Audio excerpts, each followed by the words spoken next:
Viu, velho? Estamos ao vivo. Olá, minha gente, boa noite. Estamos aqui para iniciar, né, a Semana Acadêmica de Matemática, né? Então, hoje é o nosso primeiro dia.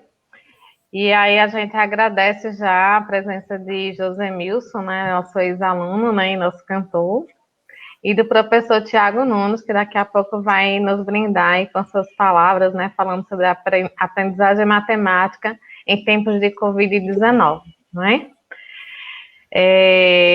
Josemilson, vamos começar com o show? Ok. Aí eu vou tirar minha imagem, a de Tiago, e você fica aí à vontade. Ok.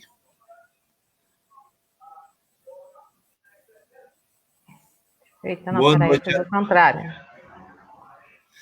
Boa noite a todos e a todas. Para mim é um privilégio estar com vocês, né? Nesta Semana da Matemática. Tive o privilégio de participar com vocês ali na EB, e hoje nós estamos aqui, né, participando ao vivo, virtual, mas crendo Deus que Deus está no controle de tudo. E agradeço a Deus pela oportunidade, agradeço a todos, e eu agradeço o convite da professora Josilene e assim fazer parte desta tão rica semana de conhecimento. Vamos para o primeiro hino, a primeira música, que é bem importante para nós e para dar abertura a este evento.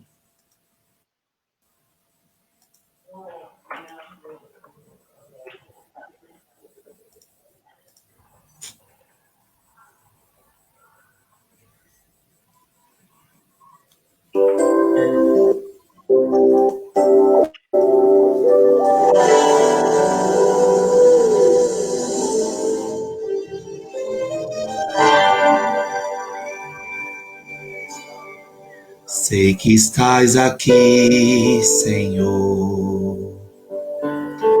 Podes perceber quem sou.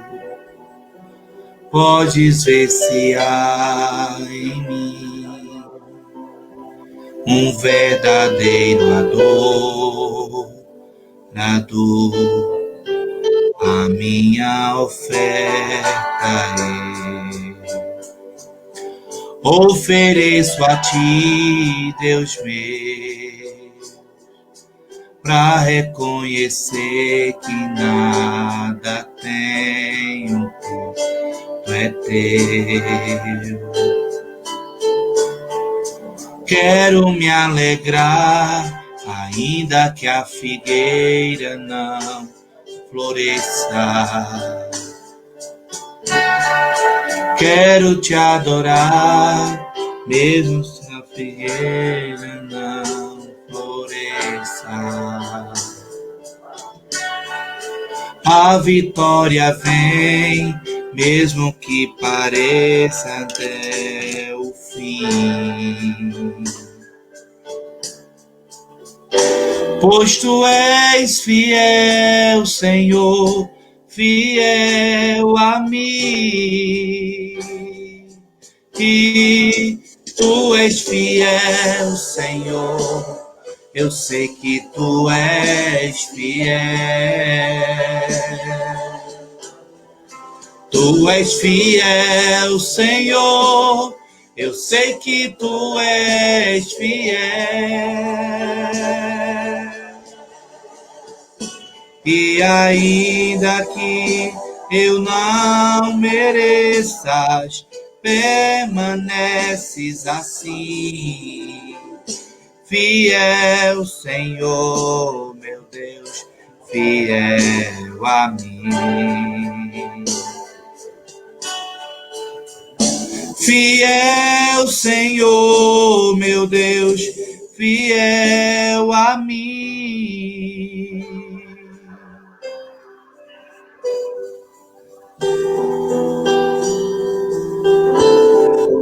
A minha oferta ofereço a ti, Deus meu, para reconhecer que nada tenho, tudo é teu. Quero me alegrar, ainda que a figueira não floresça. Quero me alegrar, mesmo se o dinheiro me faltar. A vitória vem, mesmo que pareça que é o fim. Pois tu és fiel, Senhor, fiel a mim. Tu és fiel, Senhor, eu sei que tu és fiel. Tu és fiel, Senhor, eu sei que tu és fiel. E ainda que eu não mereça, permaneces assim. Fiel, Senhor, meu Deus, fiel a mim. Fiel, Senhor, meu Deus, fiel a mim. Tu és fiel, Senhor. Aleluia. Eu sei que tu és fiel. Oh, eu sei. Todas as minhas enfermidades hão de ser supridas em glória, pois tu és fiel a mim. Tu és fiel, Senhor, eu sei que tu és fiel. Tu és fiel, Senhor, eu sei que tu és fiel. E ainda que eu não mereças, permaneces assim. Fiel, Senhor, meu Deus, fiel a mim. Fiel, Senhor, meu Deus, fiel a mim. Fiel, Senhor, meu Deus, fiel a mim. Fiel a mim.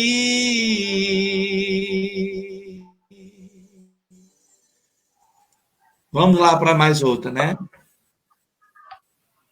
Isso.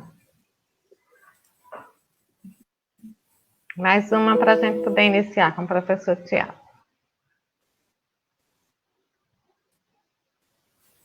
Ok. Tá dando para me ouvir direito?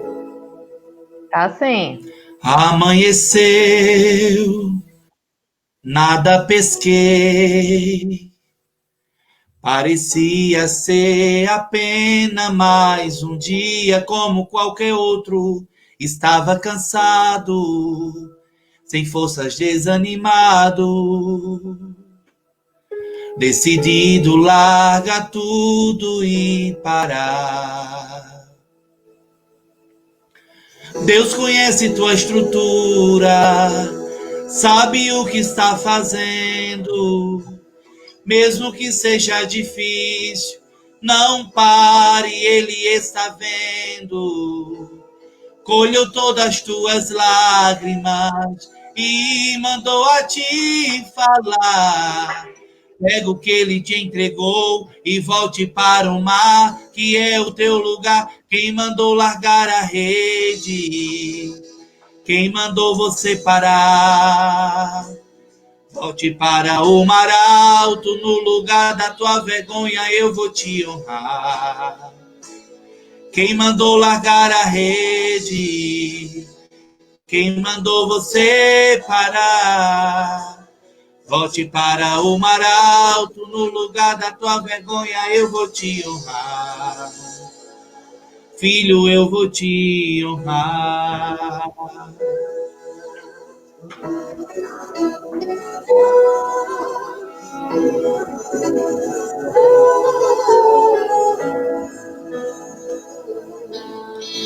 Deus conhece tua estrutura, sabe o que está fazendo, mesmo que seja difícil, não pare, Ele está vendo. Colheu todas as tuas lágrimas e mandou a te falar.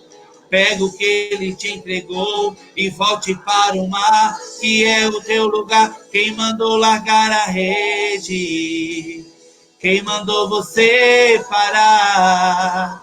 Volte para o mar alto, no lugar da tua vergonha eu vou te honrar. Quem mandou largar a rede? Quem mandou você parar? Volte para o mar alto, no lugar da tua vergonha eu vou te honrar. Filho, eu vou te honrar. Filho, filho,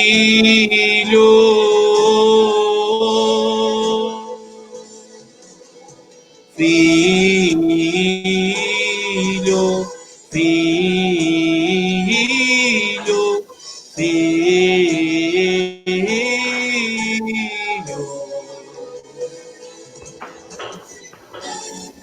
Não é hora de parar. Deus contemplou o teu caminhar. Eu sei é difícil prosseguir. Quando a luz lhe faltar, esse cenário vai mudar. A tua hora chegará. Há tempo para tudo. Quem mandou largar a rede? Quem mandou você parar? Volte para o mar alto, no lugar da tua vergonha eu vou te honrar. Quem mandou largar a rede? Quem mandou você parar? Volte para o mar alto, no lugar da tua vergonha eu vou te honrar. Filho, eu vou te honrar.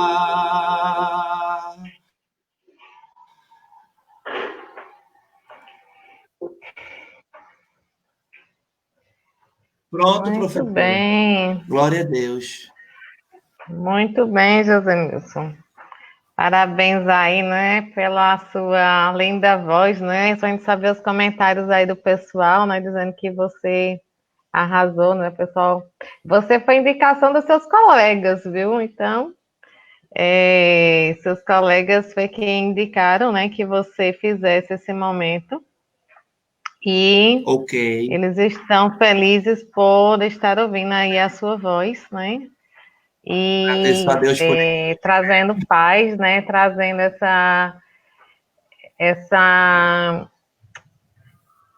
esse incentivo, né? Para que a gente possa ter fé em Deus, né? Em meio a tantas dificuldades que a gente está enfrentando, né? Em tempos de pandemia, né? Verdade. E por isso que a nossa Semana da Matemática, ela traz como essa temática, né? A matemática e suas interfaces em tempos de pandemia, né? Porque quem diria, né, que a matemática fosse tão importante, né, nesses tempos, né, de pandemia, né, nesses dados estatísticos, né, que a gente percebe. E é exatamente isso que essa Semana Acadêmica de Matemática ela vem contemplar, né? Ela vem contemplar vários estudos, várias faces, né, que a matemática ela nos traz e que nos ajuda a compreender melhor, a tomar decisões, né? E A gente vive aí num tempo de incertezas, de tomadas de decisão, e a gente precisa estar cada vez mais atento, né, para que essas coisas elas venham a passar mais rápido, né, e a gente possa vir também a estar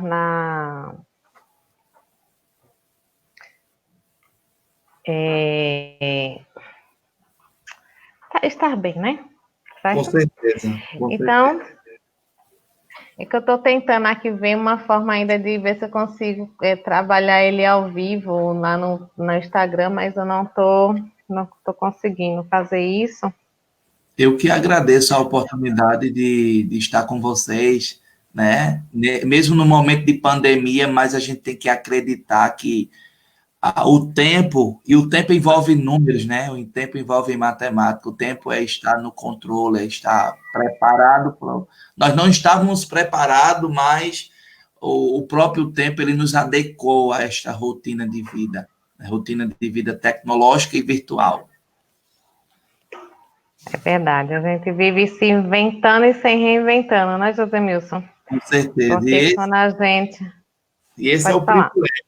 E esse é o privilégio de estar juntamente com a senhora. Eu posso considerar assim, a senhora, com todo respeito, posso considerar assim, a mãe das semanas da matemática, né? A mãe do matemático, né?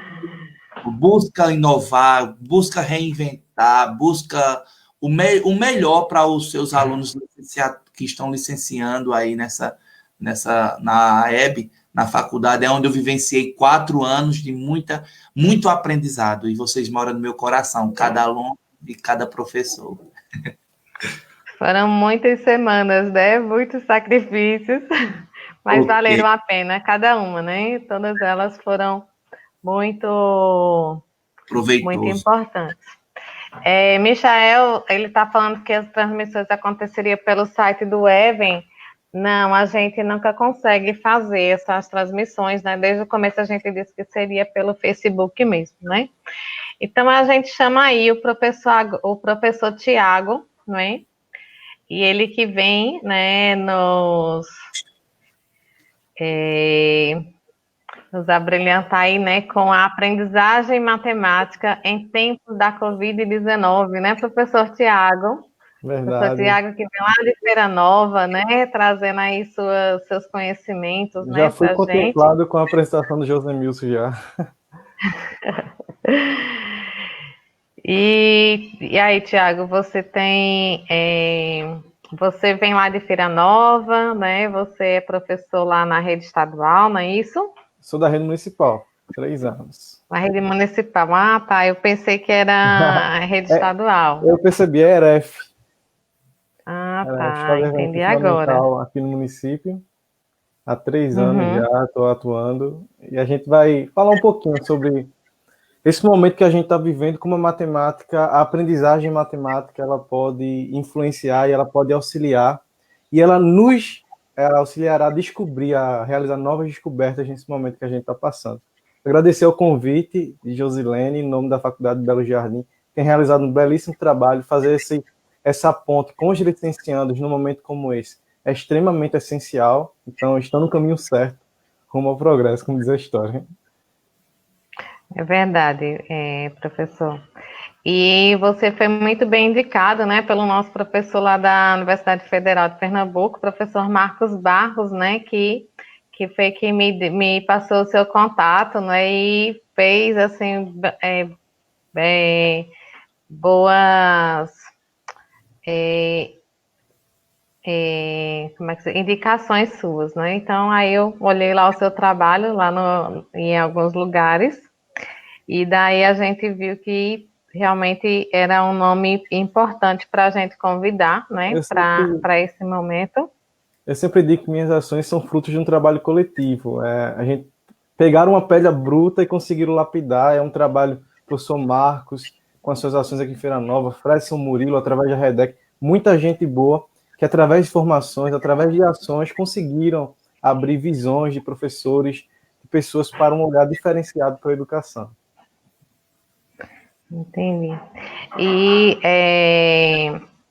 como é que eu poderia dizer? Também hoje o professor Ivanildo Carvalho, né? Eu estou conversando com ele também, né? Ele vai estar conosco daqui a pouco. Eu estava dizendo, estou antecedendo a live do grande professor Ivanildo. Isso. E Kátia também, né? E Kátia, professor Ivanildo e professora Kátia Galigares estarão aqui conosco. E eles, pelo menos a professora Kátia não, porque ela é de outra área, mas aí o professor Ivanildo ali disse que ele também me deu boas referências, né, de você. E, bom, então vamos iniciar aí, né, com a sua parte, né, então vamos começar, né, eu vou tirar aqui, Ivanildo, um pouquinho, e você pode começar, né, aí agora a sua apresentação, certo? Fique à vontade. Vou apresentar. Você vai partilhar algum slide? Vou sim. Certo, pode mandar que eu ativo aqui. Não, aqui mesmo que eu consigo. Ah, tá, certo. Consegui? Pode sim. Então, gente, boa noite. É um prazer muito grande estar com vocês, poder falar um pouco acerca da aprendizagem em matemática nesse momento que a gente está vivendo. A gente sabe que a matemática é uma disciplina, é uma área do conhecimento imprescindível para respondermos alguns questionamentos da sociedade, e ela se apresenta nesse momento como uma grande aliada. Mas o que a gente vai conversar um pouco hoje é acerca da aprendizagem matemática, porque a gente consegue perceber algumas vertentes, alguns déficits e coisas que nós podemos melhorar para render mais na aprendizagem, dar sentido a ela. Porque a pandemia ela escancarou muita coisa que a gente imaginava, mas pensava que não era tão assim, mas é ruim, não está legal a funcionalidade e a aprendizagem matemática no nosso país. E a pandemia ela veio para abrir os nossos nortes, porque a gente precisa parar, refletir e mudar. Deixa eu me apresentar para vocês. Eu sou professor da Rede Municipal de Ensino de Feira Nova. Eu sou coordenador do Núcleo de Tecnologias e Inovações Educacionais, também da minha cidade, educador Google, e eu sou membro do Hub Educate da UFPE, onde trabalho com o professor Marcos Fresno, professora auxiliadora Padilha, tanta gente maravilhosa junto, onde fazemos um trabalho colaborativo de ações que permeiam melhorias na educação do nosso país. Eu começo com a frase dizendo que aprender matemática tem que ser tão prazeroso quanto ensinar. Eu sempre gosto de falar como eu escolhi ser professor de matemática, porque, na verdade, eu sempre tive a visão, eu quero ser professor, mas eu não sabia a área. Percebam, eu queria ser professor em determinado tempo de língua portuguesa, em outro tempo de história, geografia, mas tinha algo que me fazia e me incomodava enquanto aluno e que me despertou a ser professor de matemática, que era os meus colegas de classe resmungando, reclamando da disciplina, porque não aguentava matemática, porque não entendia isso, porque não tinha aplicabilidade, porque não ia usar para nada. E eu fiz, então eu vou ser professor de matemática para tentar resolver esses problemas, essas situações, para dar uma resposta, para ser diferente, para que eu não consiga escutar nos meus alunos as mesmas reclamações que outroras eu venho escutando dos meus colegas enquanto estudante. E por isso que existe o prazer na matemática, por minha parte, porque é imprescindível a gente dar sentido, apresentar uma matemática diferenciada, que os estudantes possam gostar, que eles possam se engajar, que eles possam sentir o interesse de participar das aulas, sentir a matemática presente no seu dia a dia. Então, essa aprendizagem ela tem que ser boa. Essa aprendizagem ela tem que ser prazerosa para os nossos estudantes. Da mesma forma que o professor gosta, muitas vezes, de chegar na sala de aula e ministrar sua disciplina, os estudantes precisam se sentir engajados, envolvidos em aprender matemática. Porque existe um grande impasse, uma barreira de dizer, eu não vou conseguir aprender matemática, eu não sei, esquece isso e a gente se vira nas outras disciplinas porque isso não vai entrar na minha cabeça. A gente é farto de escutar muitos questionamentos de alunos e pessoas que já foram estudantes que colocam a matemática como um bicho de 7 cabeças. não como aliada. E por que isso acontece bastante? Porque nós, enquanto professores, futuros professores, muitas vezes criamos mitos para a aprendizagem da matemática. E antes de falar sobre a aprendizagem matemática em tempos de Covid-19, a gente tem que ver e salientar que esses mitos são extremamente prejudiciais no avanço da aprendizagem matemática no nosso país. São muitas vezes frases de efeito que acabam inibindo ou desestimulando na aprendizagem. Mitos que precisam ser rompidos, como, primeiro, aprender matemática é para poucos. Quem nunca escutou isso na vida? Nem todo mundo vai aprender matemática. Ou se não escuta, nem todo mundo possui um cérebro matemático. Ah, aquele menino, ele nasceu, ele é muito bom em matemática, ele tem um cérebro para matemática. Aquela menina é muito inteligente para matemática. Mas a neurociência, a neuroeducação, em nenhum momento encontra nenhum aspecto que vai justificar essa frase, que alguém possui um gene matemático, um cérebro matemático. Então, isso são mitos que são criados e que muitas vezes desestimulam quando eu chego para o estudante. Ah, você não vai ser muito bom em matemática porque você é melhor em outra coisa, mas em matemática você tem muita dificuldade porque você não tem o cérebro que o seu coleguinha tem para fazer continha rápida. E são criados mitos, e esses mitos desestimulam. Essa também é muito forte, é muito utilizada. As meninas aprendem menos matemática que os meninos. E essa frase, ela acarreta um peso muito grande nos trabalhos que encontramos, nas funções das mulheres da sociedade em relação a cargos empregatícios. Pouquíssimas mulheres em trabalhos, em ações que envolvem diretamente a matemática. Por quê? À medida do tempo na educação escolar, muitas delas escutaram essa frase, que os meninos são melhores em matemática que os meninos, que as meninas. As meninas têm uma letra mais bonita, por isso que elas vão sair melhor em humanas. Os meninos gostam de garranchar, por isso que vão sair melhor em matemática. Isso tudo é fake, é falácia. Não existe nada que justifique isso. A mesma capacidade de aprendizagem que as meninas possuem também são apresentadas aos meninos. Josilene, quando aparecer alguma pergunta ou comentário, você fala para mim que eu não consigo ver os comentários, tudo bem?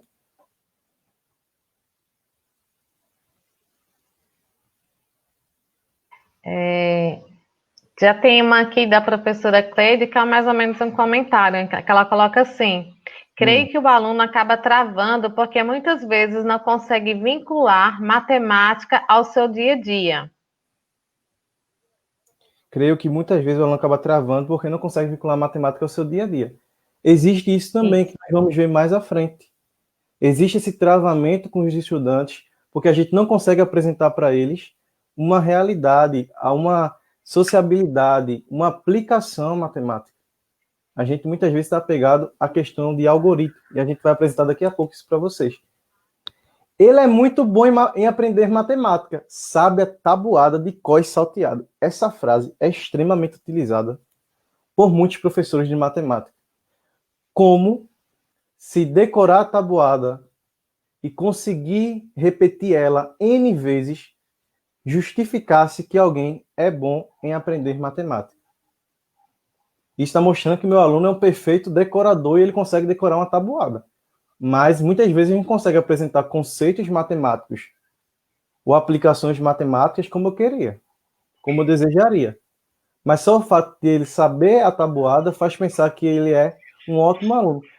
Porque um aluno que sabe usar uma calculadora perfeitamente ou com muita qualidade não pode ser considerado um estudante bom em aprender matemática. Muitas vezes a gente inibe isso também. É uma frase bastante utilizada que acaba inibindo muitas coisas. Eu vejo muita gente impressionado com alguns estudantes ou alunos que conseguem fazer contas de cabeça. 2 vezes 2, 4. 4 vezes 4, 16. Ah, meu filho é muito bom em matemática. Veja só, 8 vezes 8, 64. 2 vezes 1, 2. Agora, por que 2 vezes 1 é 2?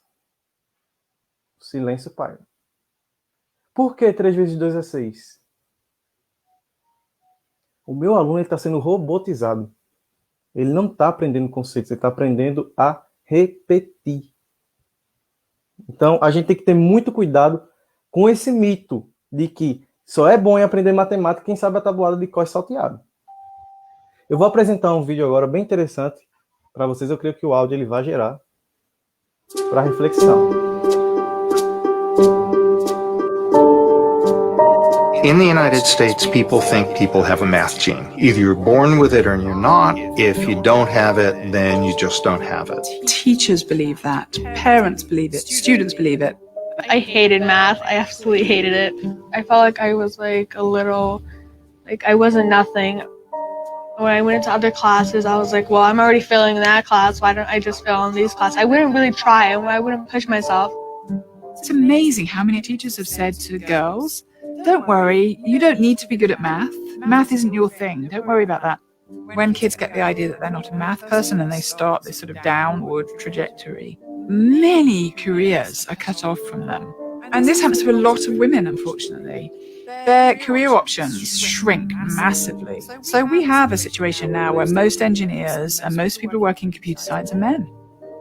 I hated math, to be honest with you. When I was younger, I felt that I couldn't do the problems quickly, and I thought you had to do them really fast. I think a lot of students come in with some of the same ideas that I had as a middle school student. They think that if they make mistakes, that means that they're not smart. Working with Joe has been Wait, did you just add the Can I borrow this really quick? Yeah, choose her question. I have like a connection with math now, definitely. It's like I'm open and I feel like alive and like I'm definitely like more energetic in science. Use math a lot, and I feel like when they bring up math subjects, I'm like, oh, I learned that already. I could be open to like learning new things. Well, that's we're trying to get both of us. Yeah, but we're trying to figure out everything. A gente está pensando muito em uma geração que consiga responder muito rápido as coisas, mas que não pense. Às vezes a gente quer uma resposta matemática rápida. Diga quanto é isso, quanto é aquilo, responda essa expressão, essa continha de álgebra. Mas o meu estudante, ele chegou a ter um pensamento matemático para aquilo, ele foi levado a traçar outros rumos ou outros pensamentos, ou ele foi levado a repetir ou a utilizar um modelo pronto de resolução, que a gente chama de exercícios, porque muitas vezes nós achamos lindo quando os nossos alunos respondem de A a J o mesmo exercício, onde mudamos apenas a letra, e isso vai ter um padrão de repetição e de uma fórmula mágica que vai resolver. Poxa, acertou do A a J, mas o que teve diferente de A a J? O que levou o meu estudante a pensar? E por que é que isso acontece que a gente não consegue romper com isso? Porque tão pouco progresso foi feito para tornar a matemática básica acessível a todos os alunos. Porque a gente muitas vezes exige tanto de certo grupo, esse grupinho aqui é muito bom em matemática, mas esse aqui eu vou deixar de lado porque eles são bons em outras áreas, mas em matemática eles têm muita dificuldade. Você vê hoje uma geração de adultos traumatizados, que traumatizam filhos em relação à matemática. Mas por que tão pouco progresso é feito para que a gente mude essa situação? Primeiro, o comodismo. É prático e consideramos eficientes ter um modelo pronto de resolução e de respostas matemáticas. É cômodo. É cômodo para muitos professores ou para muita gente, às vezes, pegar um livro de 60 anos atrás e dar aula e achar que aquele livro é o melhor do mundo. Porque eu já escutei muita gente dizendo aquele livro que eu tenho há 50, 60 anos é melhor que os livros que eu tenho hoje. Já escutei muitas frases desse tipo. Por quê? Ali a gente tem uma tabela de exercícios prontos. E eu não vou dizer que, como professor, inicialmente na minha carreira, eu também não estava indo por este mesmo caminho. Como eu disse no início, existia uma desconstrução na minha cabeça que quis ser professor de matemática para mudar a realidade, mas estava seguindo no mesmo caminho que os meus alunos, que meus colegas tanto reclamavam. Eu chegava na minha aula e começava a fazer fórmula respostas, fórmulas, respostas, e aquilo ali para mim era normal. Mas eu estava ficando inquieto, tem alguma coisa errada. Não foi para isso que eu quis ser professor de matemática. Então é necessário que a gente saia do comodismo. Poxa, eu sei que isso aqui não está rendendo uma aprendizagem legal para os meus alunos, então vamos nos movimentar, vamos ler, vamos buscar, vamos aprimorar as nossas estratégias para promover uma aprendizagem, vamos buscar outros caminhos, vamos romper com o tradicional. Existe um medo muito grande da matemática no Brasil hoje, que é o medo do rompimento tradicional. Por quê? Porque já está impregnado em pais, em escolas muitas vezes, e se encontra na maior parte das vezes privada, em outras instituições de ensino, que a matemática ela tem um modelo pronto. Se o professor ele ultrapassa aquela barreira, aquele limite, ele vai ser crucificado, muitas vezes penalizado. Porque os pais vão dizer, ele não está ensinando matemática, ele está tapeando. Cadê as continhas no caderno? Cadê o caderno cheio de fórmulas? Cadê as resoluções? Cadê as questões? Isso virou tradicional. E romper com isso não é fácil. Tem que dar a cara a tapa para romper com o tradicionalismo. Existe o comodismo, precisamos sair do comodismo e enfrentar um tradicionalismo muito presente na educação brasileira. Josilene, tem mais algum comentário? Tem aqui o de Jéssica. Jéssica coloca aqui agora que ela não se identificava muito com a matemática, né? Para ela não é, ela não se identificava muito, mas ela também nunca desistiu por ter dificuldade. Em vez disso, se esforçava e procurava outros meios para entender os conteúdos e passar de ano, né? Que é também um ponto bem importante, né? E muitas vezes o próprio aluno ele se acha que não tem, né, possibilidade de aprender, né? Mas ele pode sim.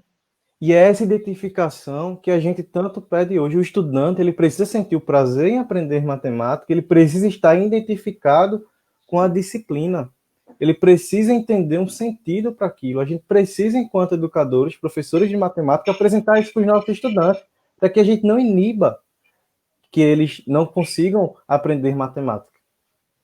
E por que a gente fez essa ponte? Eu fiz essa ponte de mitos e de questões de comodismo e tradicionalismo.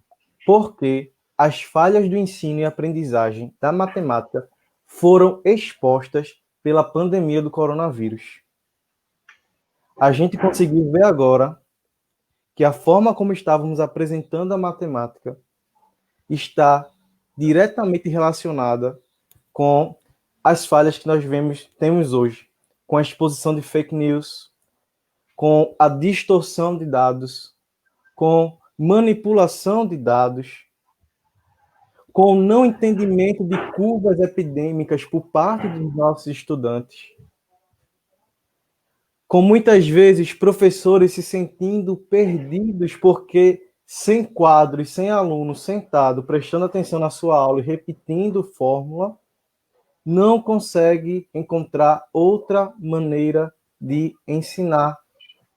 E estudantes muitas vezes estão apegados ao contato direto com o professor e que não conseguem enxergar uma matemática além de quadro e caderno, estão sentindo extrema dificuldade em aprendizagem nesse momento.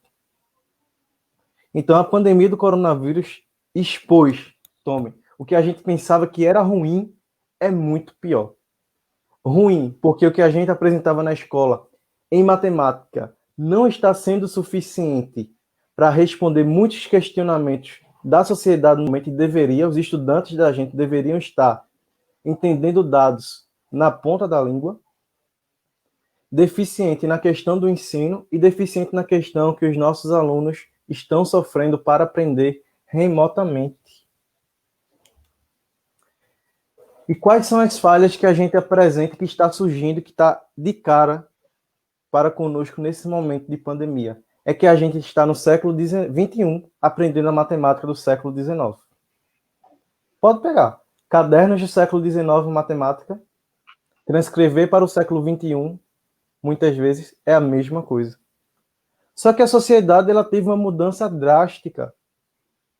A matemática ela surge para mudar paradigmas e para ajudar a sociedade a se desenvolver. Então, como é que eu posso utilizar o mesmo modo que eu ensinava e eu aprendia matemática no século XIX, no século XXI? Tendo visto que as mudanças sociais, as mudanças nas sociedades foram profundas.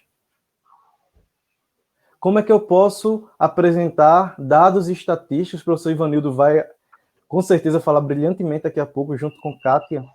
Dados estatísticos da mesma maneira que eu apresentava há 100 anos atrás. Existe uma diferença, existe uma forma de abordagem que é preciso ser repensada.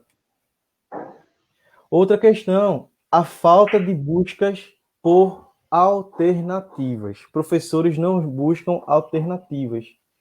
Como é que a gente pode apresentar ao meu estudante que está em casa, como é que eu posso auxiliar nesse momento, para que ele possa entender essa pandemia, para que eu possa auxiliar ele, para que eu possa encontrar uma ferramenta ou algo que eu me aproxime dos meus estudantes e que eles possam aprender matemática de uma forma diferenciada. O aluno não consegue estar engajado com a matemática. É visível isso.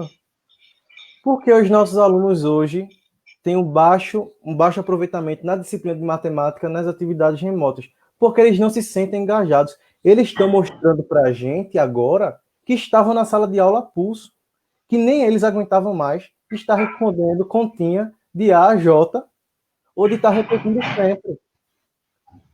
E em casa, com a oportunidade de escolha se vai fazer ou se não faz, a matemática é uma das últimas disciplinas que o meu estudante ele vai dizer que vai estar envolvido diretamente na realização. Pouquíssimos são aqueles. Agora, se a gente apresenta a matemática de uma forma diferente, lúdica, atrativa, inovadora, aí a gente vai ver a diferença de engajamento. Tem alguns comentários aí bem pertinentes, né, Josilene? Exato. Deixa eu colocar lá a partir do de Lacerda, que aí a gente vai colocando, né? Aí a gente tem lá Lacerda, que é um ex-aluno da instituição, né? Que ele coloca assim: sempre gostei de matemática, mas tive muito incentivo de minhas professoras primárias. Será que isso também é uma grande influência no meu desenvolvimento matemático? Sem dúvida nenhuma. O incentivo que nós, enquanto educadores e professores, damos aos nossos estudantes, seja qualquer área do conhecimento, vai fazer com que nós estejamos mais engajados. A gente dá a responsabilidade aos estudantes, dizer que ele é capaz, que ele pode realizar certas ações que muitas vezes a gente duvida, porque os nossos alunos estão preparados, eu digo a vocês, a utilizar muitas coisas que muitas vezes a gente pensa que eles não são capazes, e eles mostram para a gente, e nós nos surpreendemos que quando a gente dá um incentivo, direcionamento, quando nos colocamos no nosso papel de aprendizagem do século XXI, do ensino do século XXI, que é sair do professor como centro da aprendizagem, e nos postarmos como mediadores desse processo, a gente percebe uma diferença muito grande. Esse engajamento, esse envolvimento que foi dado a Lacerda, pode ser ampliado para toda uma turma. Eu não preciso apenas centrar a um estudante, eu posso fazer com que toda a minha turma ela sinta a vontade de estar envolvida diretamente com a matemática. É preciso romper com os mitos que foram apresentados anteriormente. Verdade. E a gente aí vai ter também a Roberta, que ela diz assim: vemos em nossa sociedade que nem todos os professores do ensino fundamental, né, acho que os anos iniciais, se identificam com a matemática. Se eu fosse você, concorda que o aluno tem muita deficiência em matemática pelo fato de que as séries iniciais do ensino fundamental estão com deficiência? Eu já fui um defensor da tese, da fala que a gente tem dificuldade em matemática no ensino fundamental 2 porque os estudantes têm dificuldade no ensino fundamental 1. Os professores do ensino fundamental 1 dizem que os alunos têm dificuldade em matemática porque têm dificuldade nos anos iniciais. Os professores do ensino médio dizem que os alunos têm dificuldade em matemática por causa do ensino fundamental. Estão percebendo que vira uma ponte? Eu também imaginava dessa forma. E hoje eu estou encontrando professores de matemática no ensino superior que estão dizendo que os estudantes têm déficit no ensino médio, acreditem. Escutei muitos professores dizendo isso. Porque está virando um joga-joga de responsabilidade. Se o estudante está nas Exato. suas mãos, cabe a você, professor, ele é seu agora. Transformá-lo, mudá-lo. Se ele vem Exato. com déficit, se ele vem sofrendo dificuldade ao longo do tempo, esqueça o que passou. Transforme ele, é um novo ciclo que se inicia. O que a gente não pode fazer enquanto educador é estar jogando responsabilidade. O meu aluno do 7º ano, ele não sabe porque a professora do 6º ano não ensinou direito a ele, então eu vou pular o conteúdo, não preciso mostrar mais nada. Acontece isso. Comodismo. É verdade. Concordo. Aí a gente tem Venceslau, que é um aluno nosso lá da licenciatura, que ele diz assim, gosto da matemática, quero ser professor de matemática, mas às vezes me pego pensando no sistema educacional brasileiro, e se ele não estaria tão esmigalhado que não há espaço para quem queira o verdadeiro ensino e aprendizado da matemática e demais disciplinas. O rompimento, ele é gradual. Enquanto professor, se você já sente esse desejo de mudança, você vai perceber que as suas ações, elas vão desconstruindo paradigmas, preceitos, muitas vezes propostas na matemática, e a gente vai conseguindo mudar isso aos poucos. Eu não posso chegar aqui para vocês dizer que eu mudei a minha forma de ensinar matemática e os alunos aprenderem de uma forma repentina, de uma hora para outra, não. Com certeza não. Existe um processo de desconstrução. A gente inicia, assim eu comecei, você tem a parte tradicional, eu fui mesclando com a parte da interatividade. Essa parte da interatividade começou a se sobressair ao tradicional, à medida que, aos poucos, os estudantes vão desconstruindo e vão esquecendo a lousa, as atividades no caderno. É isso que a gente tem que fazer. A mudança ela não pode ser repentina, ela tem que ser gradual, para que não assuste pais, não assuste escolas, não assuste instituições de uma forma rápida. Então, essa mudança é aos poucos. Então, o primeiro passo é o professor estar engajado a fazer isso. Então, se ele sente esse desejo, ele tem que prosseguir, ele tem que estar envolvido nisso. O engajamento docente é essencial para a mudança. Tudo bem? Tem mais algum comentário? Tem vários, Tem. né? Simone Souza, ela coloca aqui, interessante. A pandemia revelou dados de que uma parte da sociedade não sabe matemática. Ela revelou que a gente está Ela é perdido, uma... tanto quanto ensinar, quanto aprender. A gente percebeu que o que estava em 4 paredes de sala de aula ficou visível para muita gente. E o buraco é mais embaixo do que a gente imagina. E pelo menos eu estou observando isso. Eu achava que era ruim, mas é muito pior. É pior, minha gente. É verdade. E aí a gente vem com Jéssica. Simone, ela é a nossa ex-aluna lá do curso de pedagogia, e tem Jéssica agora também, que ela coloca assim: a matemática não pode ser mais a tradicional, que só ensina fórmulas e exige a memorização de conteúdo. Hoje a matemática tem que ser dinâmica e usável no cotidiano do aluno. A gente vai ver que esse movimento de tradicionalismo na matemática ele não é tão antigo, não, é algo recente. Nem sempre a matemática, a forma de ensinar matemática no Brasil foi assim. Existe um movimento, e a senhora vai conseguir dizer isso muito bem, Josilene, creio eu, movimento da matemática moderna, que foi extremamente responsável por danos na educação matemática do Brasil. É a questão de copiar modelos estrangeiros numa realidade diferente que causou um desastre. O que dá certo em um país não implica dizer que vai dar certo em outro. E a gente foi desconstruindo e abandonando. Malbatarran foi de que período? Há tempos atrás. E ele apresentou uma matemática de problematização linda. Aquilo era matemática brasileira. Era para ser a matemática brasileira. Mas a gente preferiu copiar o que era de fora, que achou mais bonito. E aí o que era para ser, né, um movimento do dia a dia acaba se tornando algo até enfadonho, né? Então, exatamente. Foi um rompimento muito complicado. Outros Bom, tem mais algumas, mas se você quiser já ir continuando. Daqui a pouco a gente retorna para mais comentários. Estou vendo que o povo está bem envolvido aí. É melhor. Muito bom. Uhum. A forma como aprendemos matemática na escola está muito longe de nos preparar para usar a disciplina na vida real.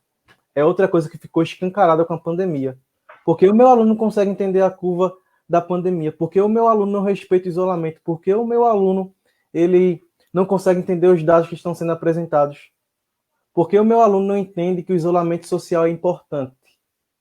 Porque eles não conseguem utilizar a disciplina na vida real. Eles não conseguem enxergar sentido para o que está sendo apresentado.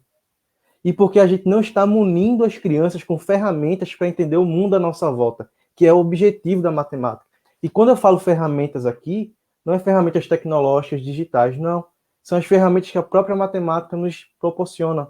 Probabilidade, estatística, que muitas vezes são abandonadas no ensino da matemática. Muitas vezes a gente coloca como último conteúdo do ano. Se der, nós apresentamos. Se não der, fica para o próximo. E sempre vai ficando para o próximo. É porque a gente não utiliza a ferramenta da combinatória para explicar aos nossos estudantes a importância da imunização, da vacinação em determinados vírus. A combinatória também fica muito à parte.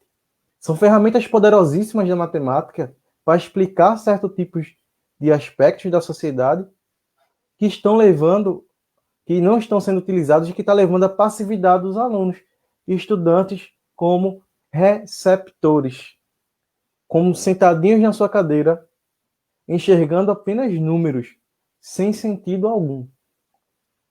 Como é que o meu estudante ele pode olhar para a sociedade e enxergar que a matemática está presente em tudo? Ele olhar para um pneu do carro, ele olhar para essa pandemia, ele olhar para o céu, ele olhar para uma obra de arte, ele está vendo matemática, mas ele não consegue falar isso, porque ele não está vendo números, mesmo estando intrinsecamente naqueles objetos, naqueles aspectos, porque estão passivos. Eles querem ser assim? Não querem. Eu aposto e desafio vocês, mudem, porque a gente vai perceber que os nossos estudantes eles querem falar, querem se envolver e querem estar engajados. E quais são as ausências sentidas? São justamente essas. Estatística e probabilidades, por exemplo, essenciais para entendermos o comportamento do novo coronavírus. A combinatória, base da ciência da computação e da tecnologia da informação. Nesse momento, a gente deixa de lado a análise combinatória, mesmo sendo tão importante para a gente descobrir, para a gente falar de alguns tipos de aspectos, mas a gente vê que está sendo um pouco abandonado, a gente deixa para depois. É o famoso jeitinho brasileiro, como muita gente está dizendo aí nos comentários que eu estou vendo também. E o analfabetismo de dados. Isso é muito tenso. É os alunos que aprendem a fazer tabela, gráfico, porque o professor aprendeu que para ensinar estatística eu tenho que levar uma cartolina, ele vai desenhar e ali vai ser perfeitamente uma aula de estatística e de análise de dados, mas que os nossos estudantes, existe um estudo que quase 75% dos estudantes brasileiros apresentam déficit de análise de dados. Eles são analfabetos de observação em dados. É por isso que os telejornalistas sofrem tanto para explicar certos tipos de dados. E muitas vezes as pessoas querem distorcer, não conseguem entender, porque existe esse analfabetismo. Não existe essa apresentação de uma forma diferente. Deixa eu só voltar.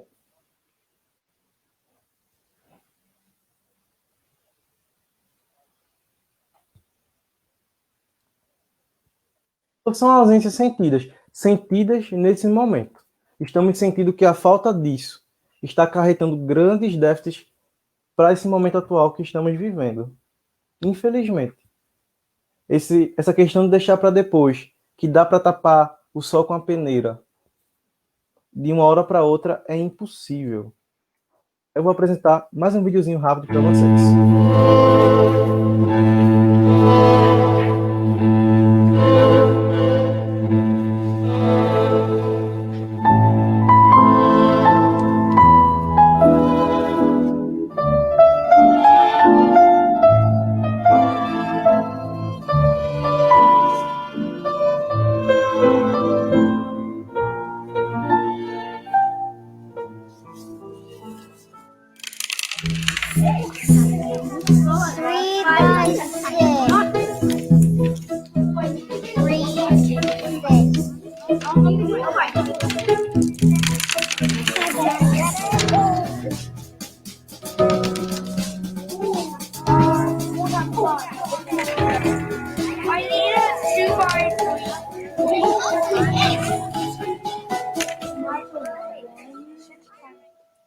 Visual, colaborativa e engajadora. É isso que nós queremos que os nossos estudantes pensem que é matemática.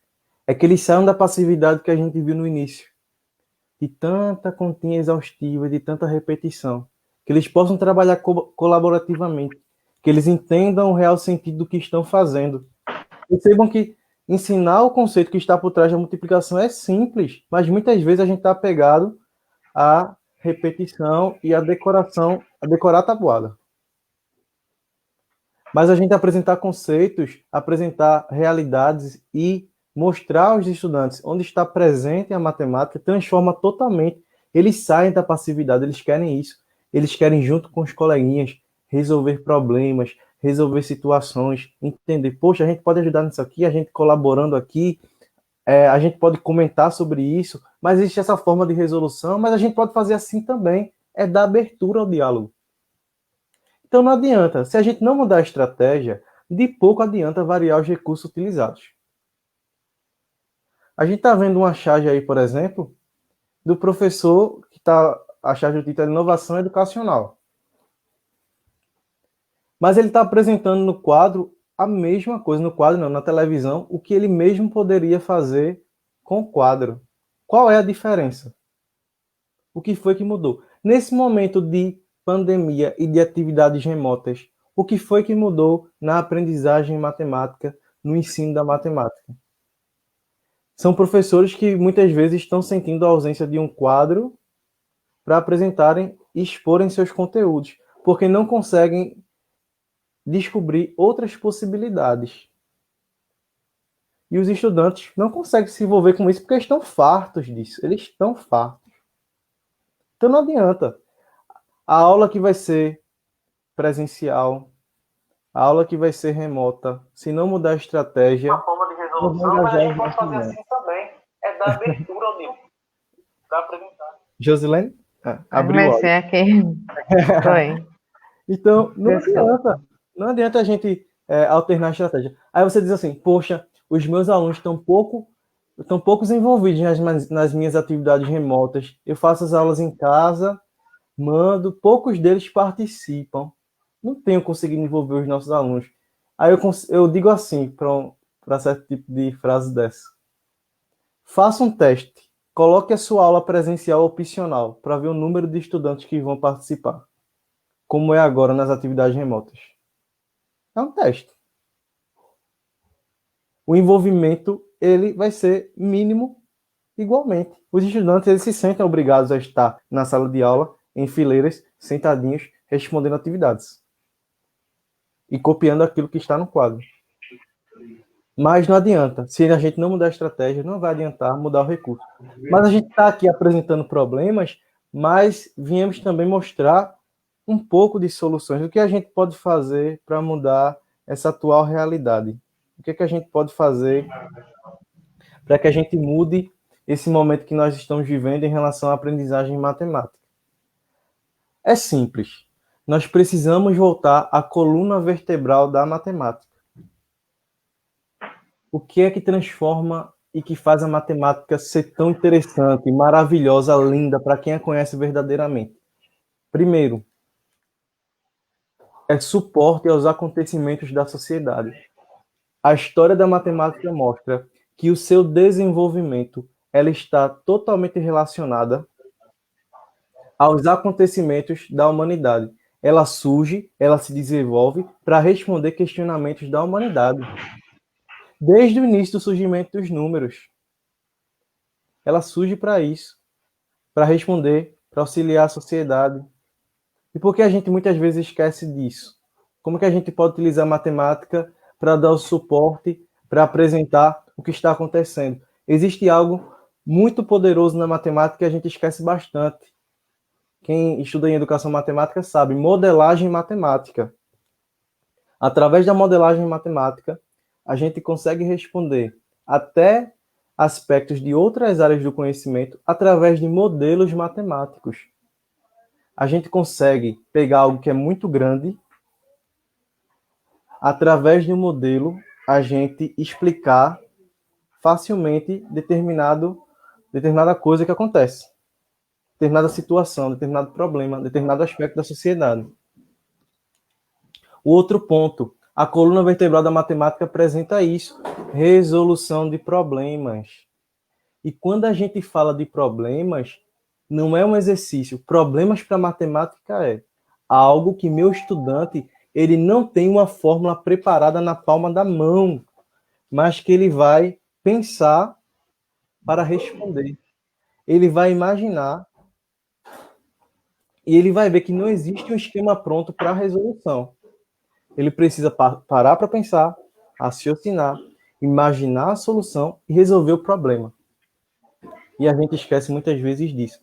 Essa é a coluna vertebral da matemática. Então, se a gente voltar à origem da coluna vertebral, a aprendizagem matemática ela seja direcionada, mesmo nesse momento, ao suporte da sociedade, aos acontecimentos, como é agora nessa pandemia. E através da resolução de problemas da sociedade, a gente volta às nossas origens e, com certeza, a gente vai conseguir voltar a ter um engajamento maior dos nossos estudantes. Tem mais algum comentário? Tem sim. Tem aqui de Isabel Borges. Eu amo Isabel. Ela coloca o seguinte. Deixa eu colocar aqui no... Não está aparecendo. Chegou. Alguns professores percebem que à medida que os alunos passam de ano para o outro, a falta de envolvimento nas aulas, e principalmente nas aulas de matemática, é um agravante. Nesse período de pandemia, você percebe um movimento por parte dos professores para minimizar esse cenário? Existe essa questão de minimizamento. Existe essa questão do envolvimento dos estudantes. Por quê? À medida que os nossos alunos eles vão avançando progressivamente, ano a ano, eles vão sendo desestimulados à matemática, porque eles estão cansados de ver a mesma coisa ano a ano.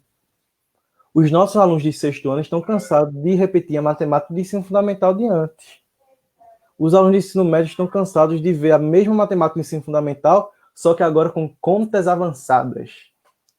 Entenderam? A gente coloca esse termo, continhas mais avançadas, com outros tipos de números. A gente apresenta dessa forma, mas não mostra diferença nenhuma para os nossos alunos. Aí existe essa questão de minimizar.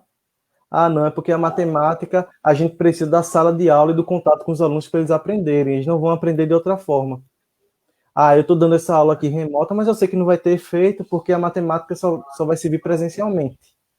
Existe isso também, existe esse tipo de comentário, esse tipo de minimizamento. Mas a gente precisa realizar ações na medida do possível para solucionar essas situações. Não é que eu vou chegar agora no meu ambiente, na minha turma, nos meus alunos e mudar gradativamente. Não. Não é que eu vou chegar agora com um caderno de resolução de problemas, jogar, vou pedir para que os meus alunos criem um problema e resolvam. Não, minha gente. Isso é de forma gradual e na medida do possível. É extremamente importante que a gente entenda os nossos alunos. A gente precisa estar envolvido com os nossos estudantes. A gente precisa tirar a capa de que professor de matemática é chato, de que ele é o terror da escola, que a matemática eu tenho medo, por isso eu tenho medo do professor. E a gente precisa fazer com que os nossos estudantes se sintam próximos a nós e que a gente, conhecendo os nossos estudantes, cada um a sua particularidade, a gente possa realizar ações progressivas, mesmo que lentas, mas que vão surtir um efeito muito bom na medida da realidade, da possibilidade. Então, o que a gente pode fazer? Eu vou apresentar aqui algumas ações que eu tenho feito nesse momento de pandemia, para que os meus estudantes aprendam matemática.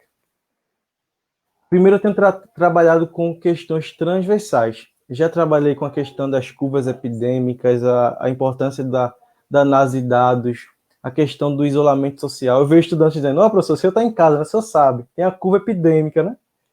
Eles já começam a falar e começam a entender, eles começam a ver uma realidade. Eles começam a explicar para os pais que muitas vezes acreditam em determinadas pessoas que acham porque recebem uma mensagem no WhatsApp, têm conhecimento de questões científicas. Eles começam a mostrar, através de dados, através de informações, realidades.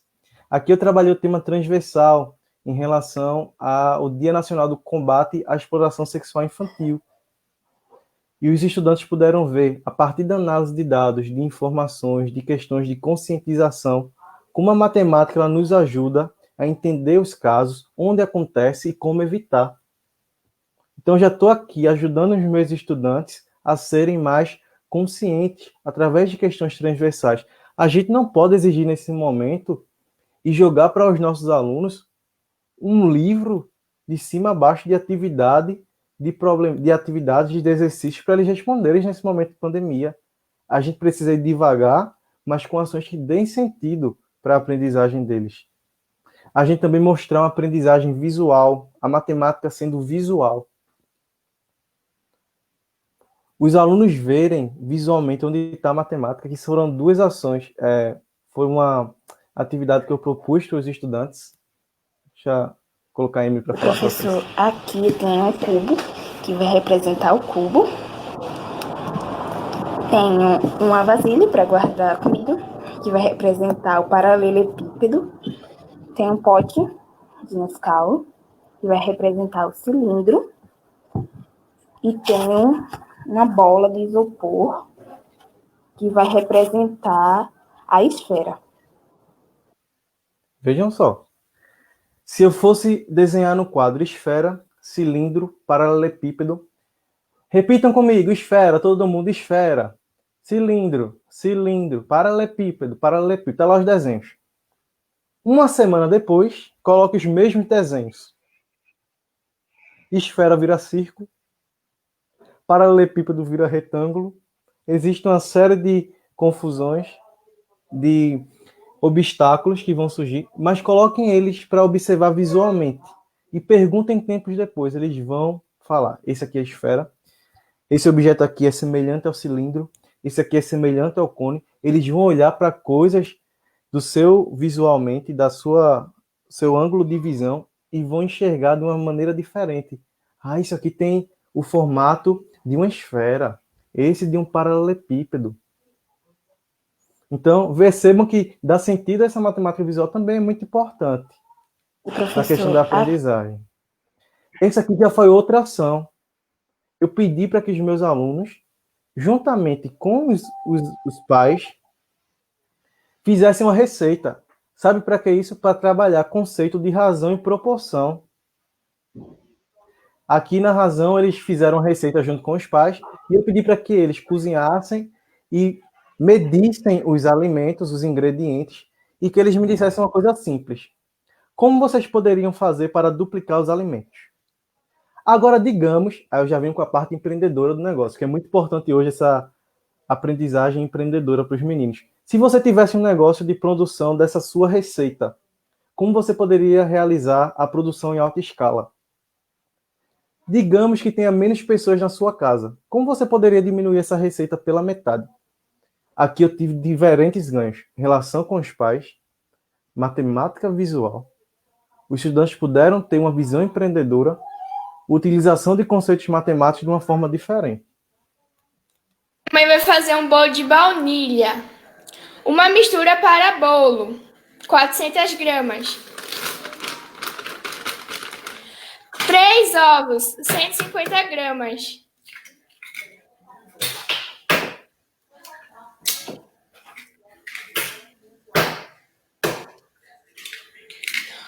Uma xícara e meia de chá de leite, 120 ml.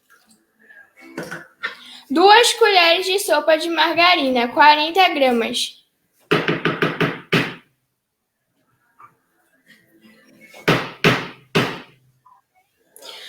Uma colher de sopa de fermento, 20 gramas. É a apresentação da matemática como concreto. Percebam, a atividade continuava progressivamente, mas eu apresentei a vocês a questão da matemática visual. Apresentar conceitos de razão, de proporção de uma forma diferente que eles estão habituados a eu pegar um livro e repetir. 2 pedreiros constroem uma casa em 4 dias. Quantos pedreiros vão construir a mesma casa em 16 dias? Se o aluno disser para mim, professor, depende da preguiça do pedreiro ou da agilidade dele, ele vai estar errado? Não. Então a gente tem que ver que esses conceitos eles são apresentados de uma forma diferente, que a gente precisa dar sentido a eles. e que a gente possa entender questionamentos dos nossos estudantes. A gente também pode utilizar a matemática nesse momento de pandemia para estimular a criatividade. Aqui eu trabalhei com origami para apresentar planificações, para apresentar figuras geométricas planas. Então foi uma oficina de origamis que muitas vezes os alunos não sabiam nem a questão de produção, mas eles puderam perceber visualmente, utilizando a criatividade. Eu deixei livre para que eles escolhessem a forma, o origami que eles quisessem trabalhar, e surgiram resultados espetaculares. Eu não consigo fazer o que os meninos me mostraram. Aí eu fico surpreso, a gente se surpreende cada vez mais. Então, tem também a questão de quiz, a questão de resolução de problemas, a questão de apresentar matemática com a questão social, a gente enxergar a matemática como presente na nossa sociedade. E eu encerro, Josilene, com uma frase de Paulo Freire que diz: a alegria não chega apenas do encontro do achado, mas faz parte do processo da busca. E ensinar e aprender não pode dar-se fora da procura, fora da boniteza e da alegria. Então, os nossos resultados, as nossas ações, elas não vão gerar resultado imediato, mas basta cada um de nós sentir o desejo, a vontade de engajar, sentir a vontade de mudança, sentir com que os nossos estudantes tenham a alegria de aprender matemática. E nesse momento que nós estamos vivendo de pandemia, um momento extremamente difícil, a gente tem aluno com dificuldades, que muitas vezes os pais ficam doentes, estão sujeitos a serem infectados. A gente precisa ter um olhar sensibilizador e a gente não pode colocar os nossos alunos questões pesadas. A gente precisa apresentar algo de divertimento, de interação, de criatividade, para que eles sintam prazer naquilo que eles estão fazendo. Então, eu agradeço muito pelo contato, pelo convite. Eu espero que tenha apresentado aos licenciados aqui presentes, a quem já é licenciado, uma visão diferente. Eu digo novamente que essa minha visão, ela é uma construção coletiva que foi mudada ao longo das minhas ações. E hoje eu posso encantar matematicamente. Eu posso ver que os meus alunos, eles ficam animados quando é aula de matemática. Eu escutar isso, para mim, já é uma recompensa extremamente graciosa. O bom é fazer a diferença, né? Fazer se sentir bem, né, com o nosso trabalho, né? Eu digo que não importa a profissão que você tem, sim o amor que você exerce ela, né? Que você e outra coisa também que eu sempre digo aos meus alunos, né? Que nós temos um nome a zelar, né? Então ninguém vai querer saber se você ensina instituição A ou B. E sim, professor fulano, isso sim, né? Isso é importante, né? E pelos comentários assim que eu estou vendo aqui aqui eu estou percebendo que o pessoal realmente se identificou, né, com a sua fala, né, e realmente você traz questões assim bem importantes, bem pertinentes, né, que aí de acordo mesmo com o que o próprio Paulo Freire coloca, né, a questão de ensinar, né, através do significado também, né, ele até tem uma entrevista que ele fala que ele acredita que seria um excelente professor de matemática, só que na época dele ele não teve essa oportunidade, né? Exatamente. Mas que até porque ele disse que naquela época a matemática era para os gênios, não é? E hoje a gente vê que não é assim, né? Não é. É um mito, esse é um mito que foi construído, realmente. A frase de Roberto é bem interessante. Formação de professores, extremamente essencial. A gente formar os professores com uma visão diferenciada, eles já saírem das instituições de formação de professores com essa visão. Então, se essa visão não for construída, pode sendo construída. O interessante é a busca, é você buscar. É você sair do comodismo que eu falei inicialmente, olhar para a sua realidade. Poxa, é isso que eu quero enquanto professor de matemática. Não quero isso, então eu vou mudar. E se você tiver esse pensamento, você vai conseguir. Exato. Isso é importante. Vão existir obstáculos? Com certeza vão. Mas a gente precisa abrir os olhos para a realidade. Danilo Monteiro, né? Não sei se passou, não se pode. É fato que aí ele coloca, esqueceu que... Pode ler. Pode ler. É fato que existem estudantes do terceiro ano do ensino médio que têm dificuldades com multiplicações simples. Não é fácil, mas nós, enquanto professores da área, precisamos estar nos reinventando. Mas esquecer a deficiência da educação dos estudantes na matemática é fechar os olhos para uma realidade evidente, não é? Esse fechamento de olhos, essa questão de jogar responsabilidades e culpas, não pode acontecer. Se o estudante está comigo, ele é minha responsabilidade. Então, a partir desse momento, eu vou trabalhar com ele. Ele está com dificuldade, ele tem déficit, então vamos trabalhar. Eu cheguei em momentos de dar aulas no contraturno para grupos de estudantes. Eu criei, nesse momento aqui na escola, atualmente, grupos de estudos de matemática, programas olímpicos de treinamento intensivos, que são, coloca os estudantes que apresentam dificuldade para ver a matemática de uma forma ainda mais diferente, trabalhando como estilo laboratório de matemática, e eles conseguem, nas próprias aulas, apresentar uma visão diferenciada. Isso é muito gostoso de se ver. É verdade. Bom, então a gente vê aí, né, várias... Gostei dessa frase de Wallace. É verdade. Deixa eu ver... Foi de quem? De Wallace? Veio matemática enfatizar a importância da valorização das particularidades dos alunos. A gente tem que enxergar a particularidade dos alunos. A gente não pode enxergar uma sala de aula como coletivo. A gente tem que enxergar a sala de aula como mentes, como cabecinhas que pensam de formas diferentes, que aprendem de formas diferentes, mas que a gente tem que mostrar para eles estratégias. A gente tem que traçar estratégias que contemplem os mais diferentes tipos de pensamento.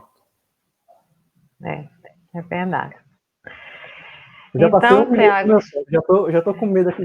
Eu por mim, a gente ficaria aqui, né, mais conversando, né, mas aí a gente tem também aí outras discussões, né, com a professora Ivanilda e a professora Kátia Caligares, né, então a gente lhe agradece muito, né, a sua participação, espera que tenha outras oportunidades, né, para que a gente possa também estar juntos, né, e poder se encontrar, tá bom?